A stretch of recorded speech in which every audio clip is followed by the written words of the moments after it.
Ladies and gentlemen, Miss Ayn Rand.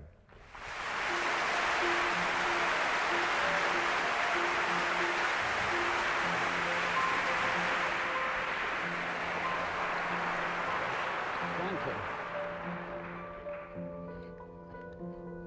Ladies and gentlemen, to begin at the beginning in one's approach to political economy and to the evaluation of various social systems, one must begin by identifying man's nature. That is, those essential characteristics which distinguish him from all other living species. Man's essential characteristic is his rational faculty. Man's mind is his basic means of survival, his only means of gaining knowledge.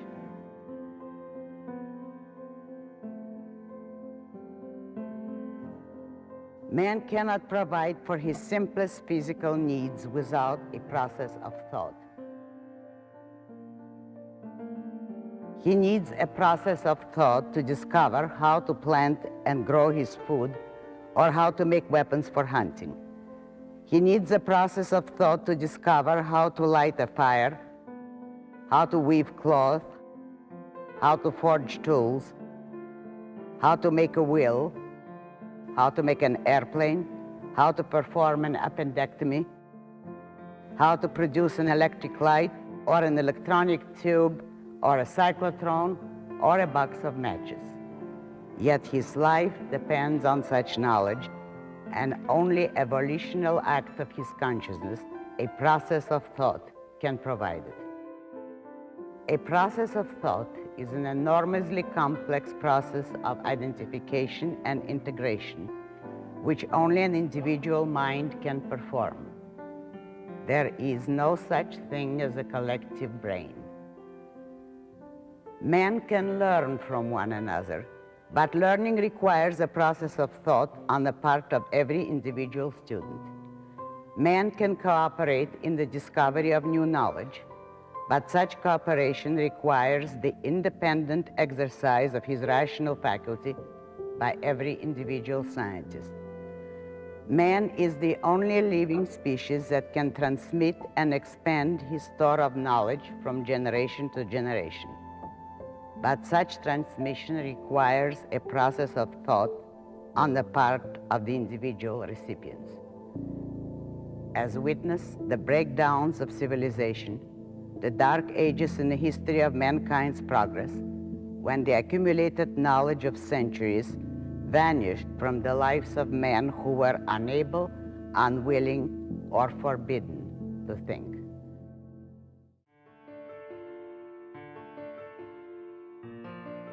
In order to sustain his life, every living species has to follow a certain course of action required by its nature. The action required to sustain human life is primarily intellectual. Everything man needs has to be discovered by his mind and produced by his effort. Production is the application of reason to the problem of survival. If some men do not choose to think, they can survive only by imitating and repeating a routine of work discovered by others. But those others had to discover it, or none would have survived. If some men do not choose to think or to work, they can survive temporarily only by looting the goods produced by others. But those others had to produce them, or none would have survived. Regardless of what choice is made in this issue by any man or by any number of men, regardless of what blind, irrational, or evil course they may choose to pursue, the fact remains that reason is man's means of survival, and that men prosper or fail, survive or perish, in proportion to the degree of their rationality. Since knowledge, thinking, and rational actions are properties of the individual, since the choice to exercise his rational faculty or not depends on the individual, Man's survival requires that those who think be free of the interference of those who don't.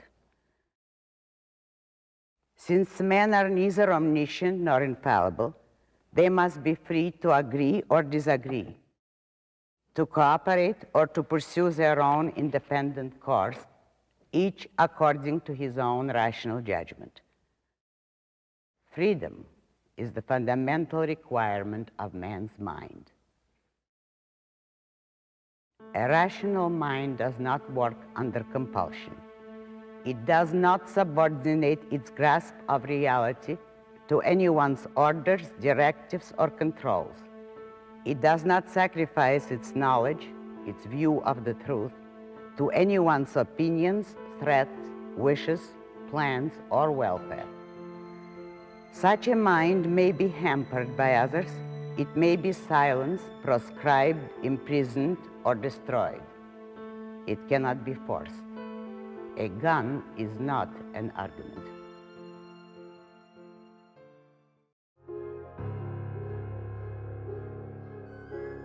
The social recognition of man's rational nature, of the connection between his survival and his use of reason, is the concept of individual rights.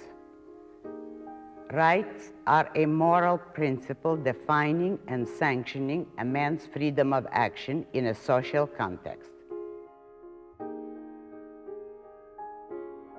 They are derived from man's nature as a rational being and represent a necessary condition of his particular mode of survival. The right to life is the source of all rights, including the right to property. For a fuller discussion of rights, I refer you to my articles on man's rights and the nature of government in my book, Capitalism, the Unknown Ideal. In regard to political economy, property rights require special emphasis. Man has to work and produce in order to support his life.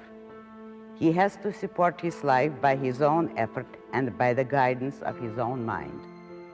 If he cannot dispose of the product of his effort, he cannot dispose of his effort.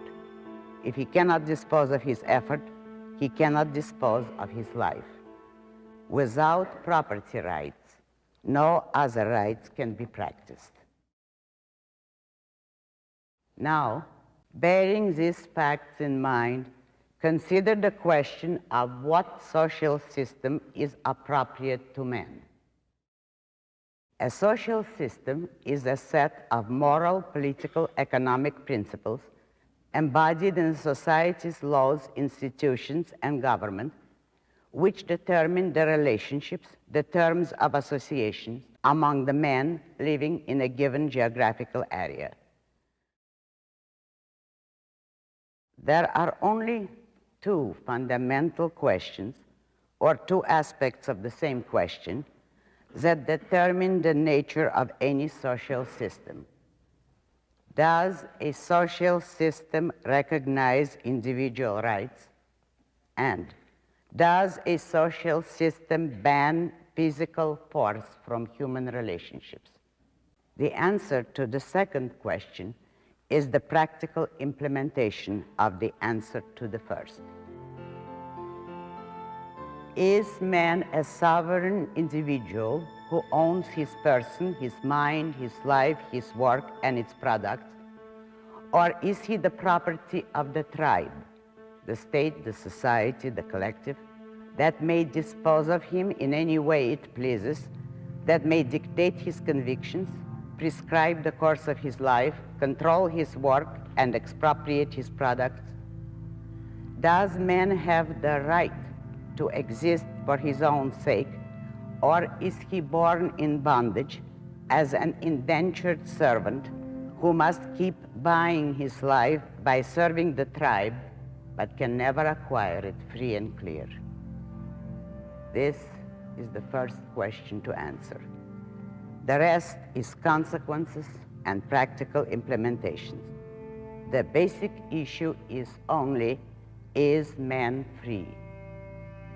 In mankind's history, capitalism is the only system that answers yes. Capitalism is a social system based on the recognition of individual rights, including property rights, in which all property is privately owned. The recognition of individual rights entails the banishment of physical force from human relationships. Basically, rights can be violated only by means of force. In a capitalist society, no man or group may initiate the use of physical force against others. The only function of the government in such a society is the task of protecting man's rights. That is, the task of protecting him from physical force. The government acts as the agent of man's right of self-defense and may use force only in retaliation and only against those who initiate its use. Thus, the government is the means of placing the retaliatory use of force under objective control. It is the basic metaphysical fact of man's nature, the connection between his survival and his use of reason, that capitalism recognizes and protects.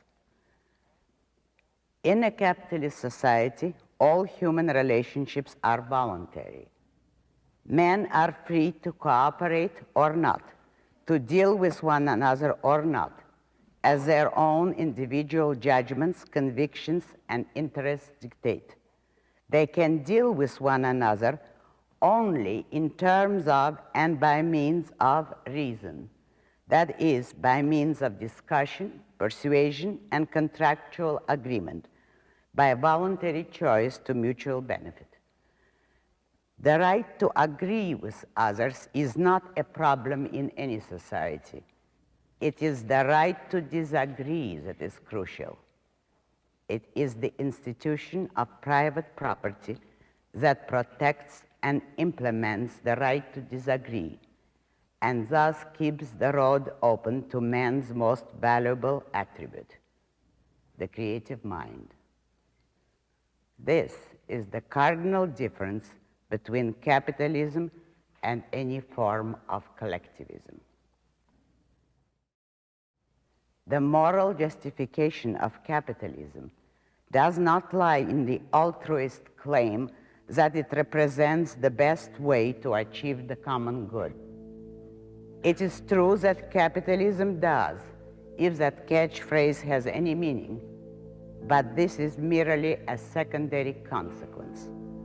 The moral justification of capitalism lies in the fact that it is the only system consonant with man's rational nature, that it protects man's survival qua man, and that its ruling principle is justice. Every social system is based explicitly or implicitly on some theory of ethics. The tribal notion of the common good has served as the moral justification of most social systems and of all tyrannies in history.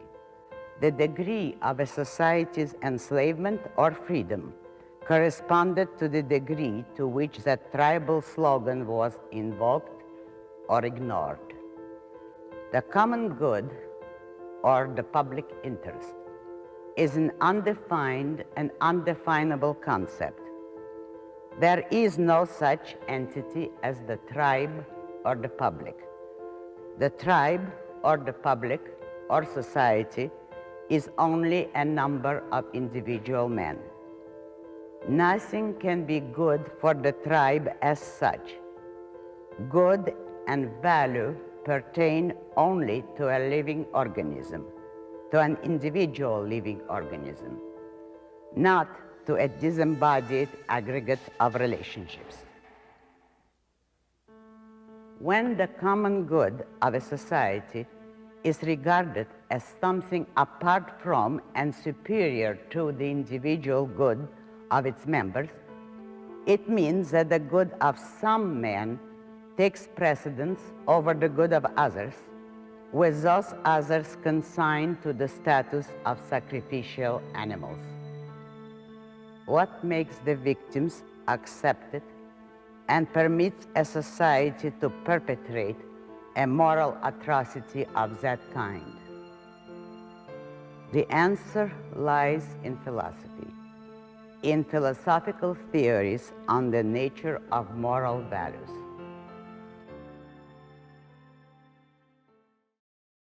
There are, in essence, three schools of thought on the nature of the good: the intrinsic, the subjective, and the objective. The intrinsic theory holds that the good is inherent in certain things or actions as such, regardless of their context and consequences, regardless of any benefit or injuries they may cause to the actors and subjects involved. It is a theory that divorces the concept of good from beneficiaries and the concept of value from valuer and purpose, claiming that the good is good in, by, and of itself.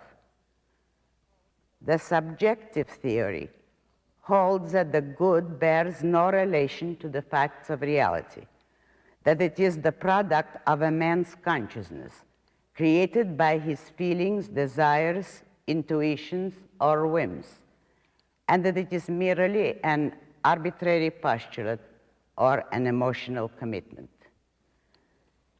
The intrinsic theory holds that the good resides in some sort of reality independent of man's consciousness.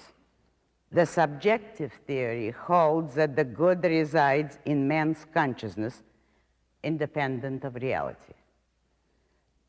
The objective theory holds that the good is neither an attribute of things in themselves nor of man's emotional states, but an evaluation of the facts of reality by man's consciousness according to a rational standard of value. Rational in this context means derived from the facts of reality and validated by a process of reason. The objective theory holds that the good is an aspect of reality in relation to man, and that it must be discovered, not invented by man. Fundamental to an objective theory of values is the question of value to whom and for what. An objective theory does not permit context dropping or concept stealing. It does not permit the separation of value from purpose, of the good from beneficiaries, and of man's actions from reason. Of all the social systems in mankind's history, capitalism is the only system based on an objective theory of values. The intrinsic theory and the subjectivist theory, or a mixture of both, are the necessary base of every dictatorship, tyranny, or variant of the absolute state, whether they are held consciously or subconsciously, in the explicit form of a philosopher's treatise, or in the implicit chaos of its echoes in an average man's feelings. These theories make it possible for a man to believe that the good is independent of man's mind and can be achieved by physical force. If a man believes that the good is intrinsic in certain actions, he will not hesitate to force others to perform them. If he believes that the human benefit or injury caused by such actions is of no significance, he will regard a sea of blood as of no significance. If he believes that the beneficiaries of such actions are irrelevant or interchangeable, he will regard wholesale slaughter as his moral duty in the service of a, quote, higher good, unquote. It is the intrinsic theory of values that produces a Robespierre, a Lenin, a Stalin, or a Hitler. It is not an accident that Eichmann was a Kantian. If a man believes that the good is a matter of arbitrary subjective choice, the issue of good or evil becomes, for him, an issue of my feelings or theirs. No bridge, understanding, or communication is possible to him. Reason is the only means of communication among men, and an objectively perceivable reality is their only common frame of reference. When these are invalidated, that is, held to be irrelevant in the field of morality, force becomes man's only way of dealing with one another. If the subjectivist wants to pursue some social ideal of his own, he feels morally entitled to force men, quote, for their own good, unquote, since he feels that he is right and that there is nothing to oppose him but their misguided feelings. Thus, in practice, the proponents of the intrinsic and the subjectivist schools meet and blend. It is doubtful whether anyone can hold either of these theories as an actual, if mistaken, conviction. But both serve as a rationalization of power lust and of rule by brute force, unleashing the potential dictator and disarming his victims.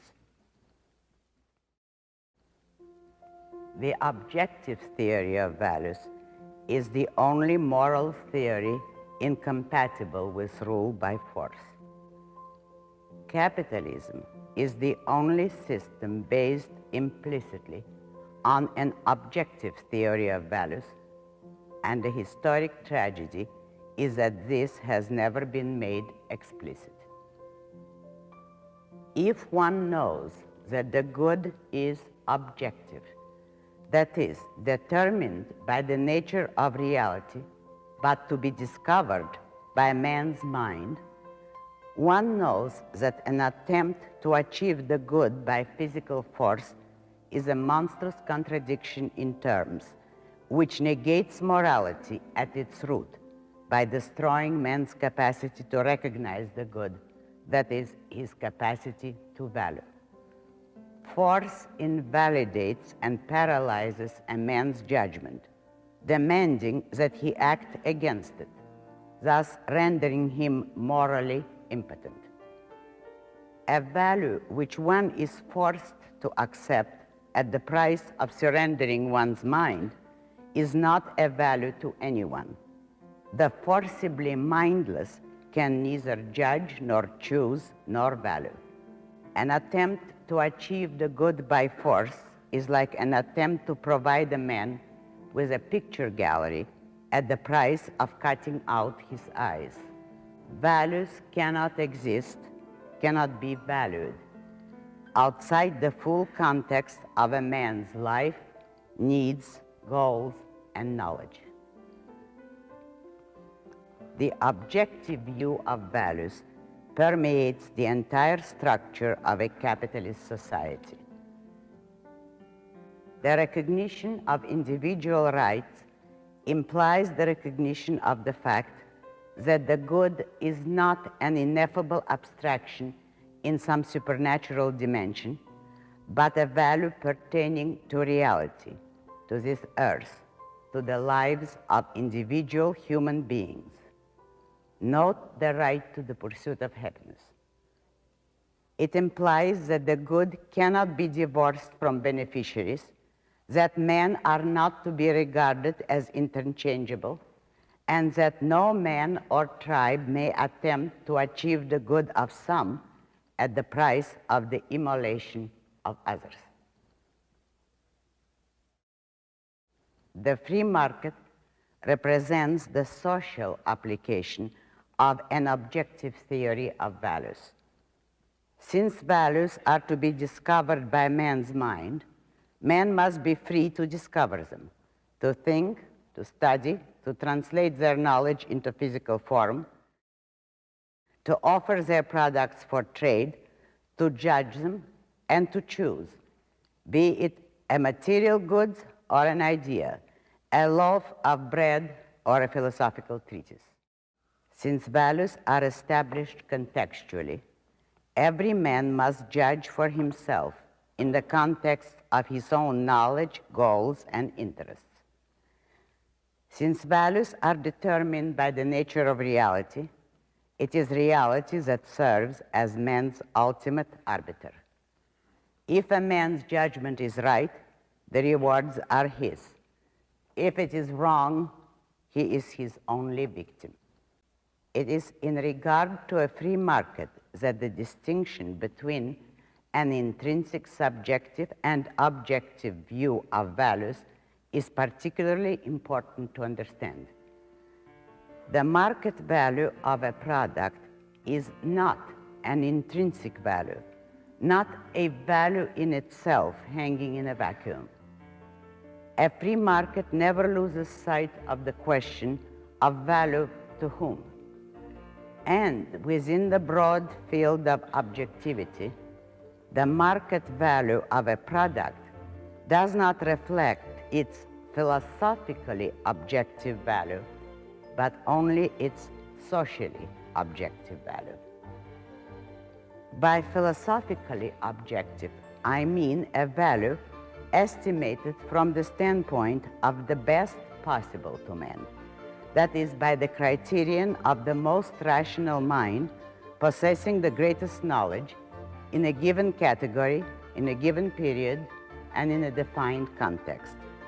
Nothing can be estimated in an undefined context. For instance, it can be rationally proved that the airplane is objectively of immeasurably greater value to man at his best, than the bicycle, and that the works of Victor Hugo are objectively of immeasurably greater value than True Confession magazines.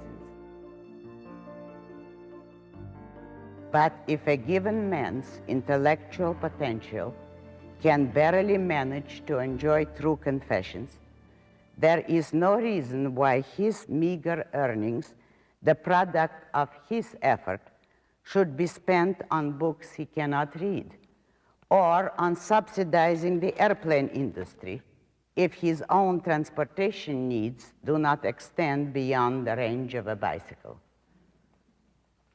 Nor is there any reason why the rest of mankind should be held down to the level of his literary taste, his engineering capacity, and his income. Values are not determined by fiat nor by majority rule.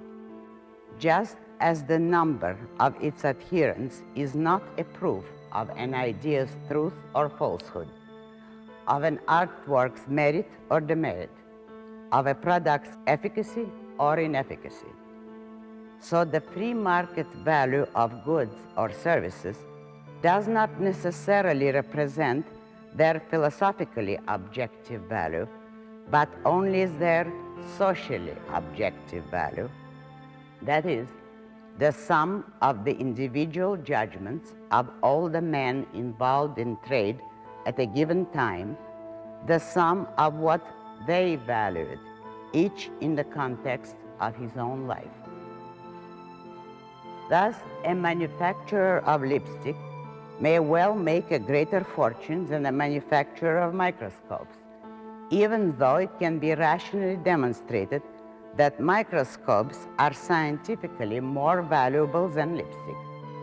But valuable to whom? A microscope is of no value to a little stenographer struggling to make a living. A lipstick to her may mean the difference between self-confidence and self-doubt, between glamour and drudgery. This does not mean, however, that the values ruling a free market are subjective.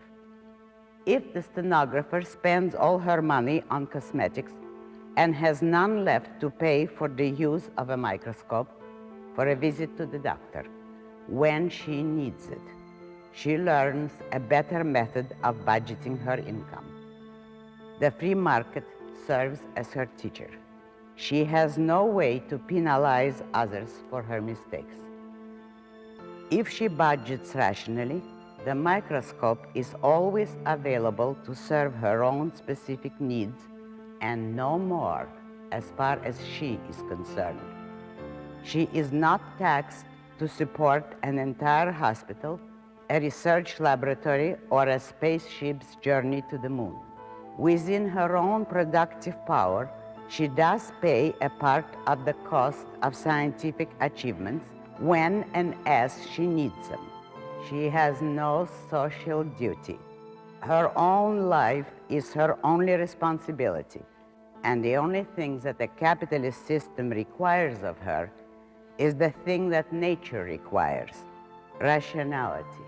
That is, that she live and act to the best of her own judgment.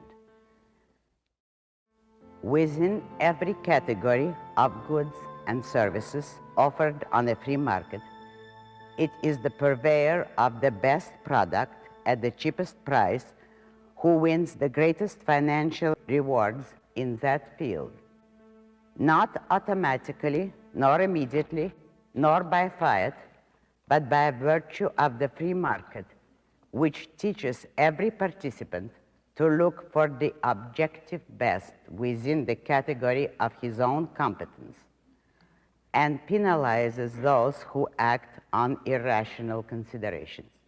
Now observe that a free market does not level men down to some common denominator, that the intellectual criteria of the majority do not rule a free market or a free society, and that the exceptional men, the innovators, the intellectual giants, are not held down by the majority.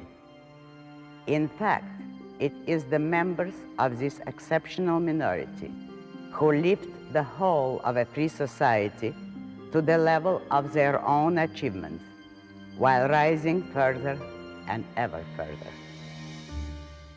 A free market is a continuous process that cannot be held still, an upward process that demands the best, the most rational, of every man and rewards him accordingly.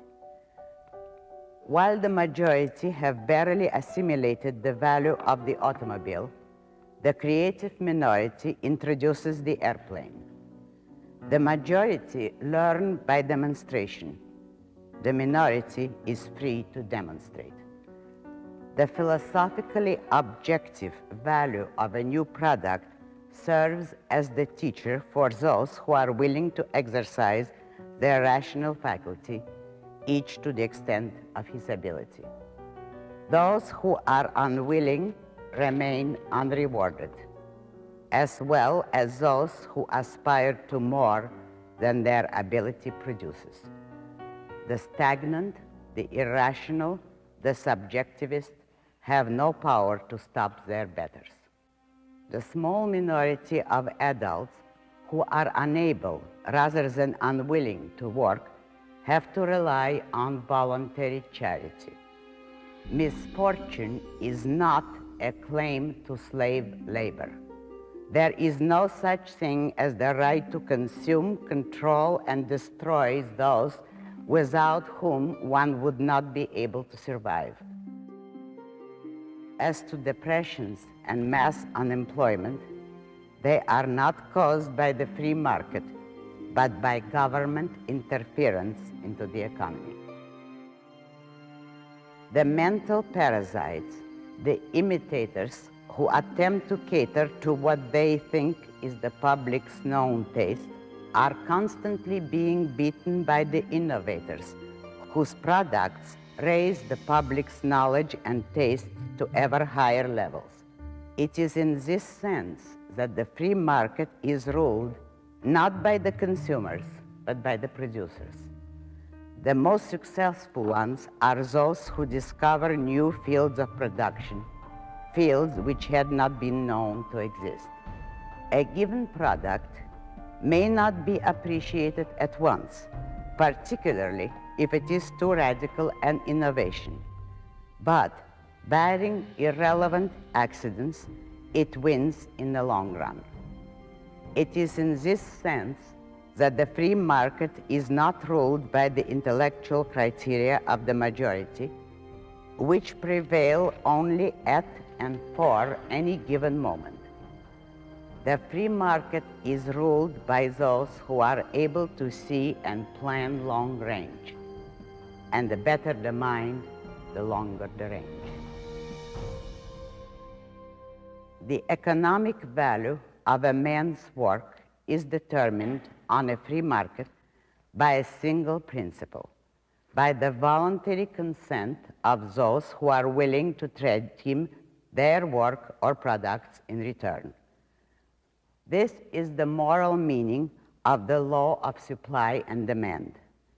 It represents the total rejection of two vicious doctrines, the tribal premise and altruism.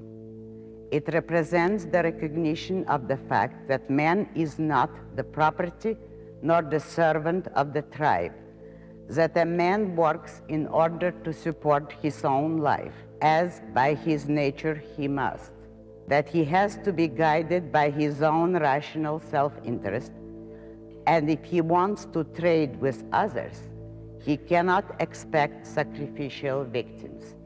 That is, he cannot expect to receive values without trading commensurate values in return. The sole criterion of what is commensurate in this context is the free, voluntary, uncoerced judgment of the traders. The magnificent progress achieved by capitalism in a brief span of time, the spectacular improvement in the conditions of man's existence on earth, is a matter of historical record. It is not to be hidden, evaded, or explained away by all the propaganda of capitalism's enemies. But what needs special emphasis is the fact that this progress was achieved by non-sacrificial means. Progress cannot be achieved by forced privations, by squeezing a so-called social surplus out of starving victims. Progress can come only out of individual surplus, that is, from the work, the energy, the creative overabundance of those men whose ability produces more than their personal consumption requires, those who are intellectually and financially able to seek the new, to improve on the known, to move forward. In a capitalist society where such men are free to function and to take their own risks, progress is not a matter of sacrificing to some distant future. It is part of the living present. It is the normal and natural. It is achieved as and while men live and enjoy their lives. Now consider the alternative, the tribal society, where all men throw their efforts, values, ambitions, and goals into a tribal pool or common pot, then wait hungrily at its rim while the leader of a clique of cooks stirs it with a bayonet in one hand and a blank check on all their lives in the other. The most consistent example of such a system is the Union of Socialist Soviet Republics. Half a century ago, the Soviet rulers commanded their subjects to be patient, bear privations, and make sacrifices for the sake of industrializing the country, promising that this was only temporary, that industrialization would bring them abundance, and Soviet progress would surpass the capitalistic West.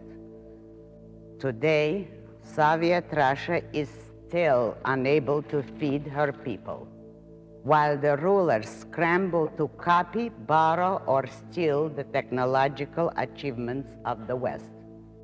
Industrialization is not a static goal. It is a dynamic process with a rapid rate of obsolescence. So the wretched serfs of a planned tribal economy who starved while waiting for electric generators and tractors are now starving while waiting for atomic power and interplanetary travel. Thus, in a people's state, the progress of science is a threat to the people, and every advance is taken out of the people's shrinking hides. This was not the history of capitalism. America's abundance was not created by public sacrifices to the common good, but by the productive genius of free men who pursued their own personal interests and the making of their own private fortunes. They did not starve the people to pay for America's industrialization.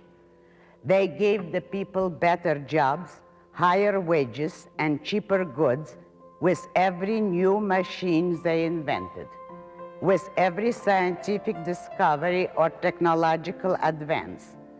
And thus the whole country was moving forward and profiting, not suffering every step of the way.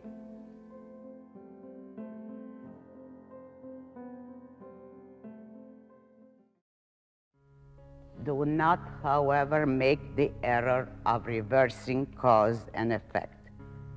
The good of the country was made possible precisely by the fact that it was not forced on anyone as a moral goal or duty. It was merely an effect. The cause was a man's right to pursue his own good. It is this right, not its consequences, that represents the moral justification of capitalism.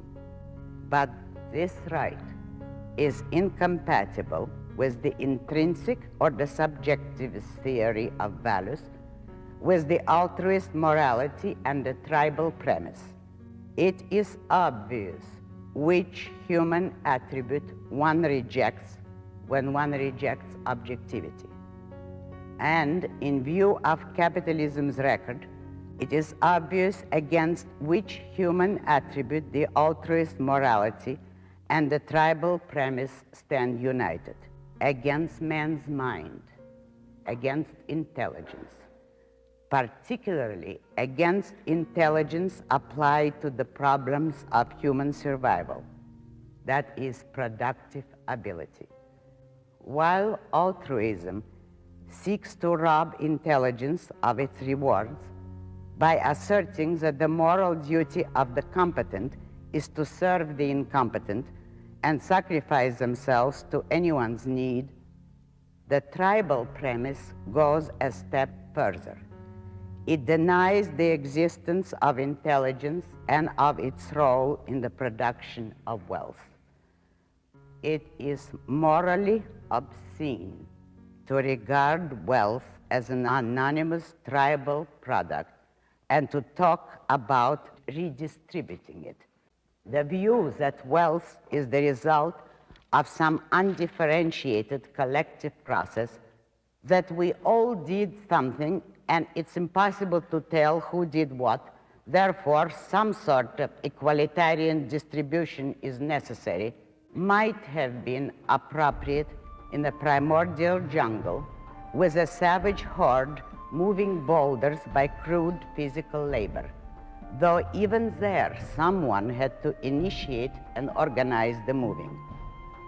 To hold that view in an industrial society where individual achievements are a matter of public record is so crass an evasion that even to give it the benefit of the doubt is an obscenity. Observe how seldom and how inadequately the issue of human intelligence is discussed in the writings of the tribal statist altruist theoreticians. Observe how carefully today's advocates of a mixed economy avoid and evade any mention of intelligence or ability in their approach to politico-economic issues, in their claims, demands, and pressure group warfare over the looting of the, quote, total social product, close quote. It is often asked, why was capitalism destroyed in spite of its incomparably beneficent record? The answer lies in the realm of philosophy. Capitalism could not survive in a culture dominated by mysticism and altruism. No social system and no human institution or activity of any kind can survive without a moral base. On the basis of the altruist morality, capitalism had to be and was damned from the start. The guiltiest men today are not the collectivists. The guiltiest men are those who, lacking the courage to challenge mysticism and altruism, attempt to bypass the issues of reason and morality, and attempt to defend the only rational and moral system in mankind's history, capitalism, on any grounds other than rational and moral. Thank you.